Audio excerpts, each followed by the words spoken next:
என்னாச்சு மகி?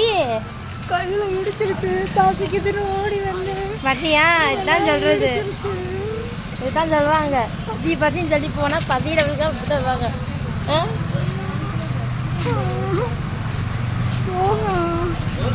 இல்லை கண்ணு பட்டு போச்சான், பார்த்துக்கோங்களேன். கண்ணு பட்டு போச்சு, பசிக்குது சொல்கிறான்னு சொல்லி இங்கே சும்மா இல்லாமல் இருக்கு. என் சால் வேறு ஒரு பக்கம் பிடிச்சி வச்சு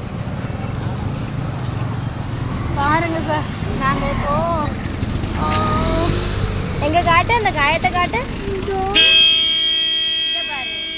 ஒன்று கூட காயம் இல்லை, உடனே கட்டை இடிச்சிருச்சு. கட்டை எடுத்துருச்சு. சரி, இந்த வண்டிக்காரங்க வேற பசியை புரிஞ்சுக்காம டிராஃபிக் ஜாம் பண்ணுறாங்க. இங்கே பாரு. ஓ, ஏன் அப்படி பேசக்கூடாது? இங்கே பாருங்க, விட்டு போகுது மறுபடியும். அங்கேயோ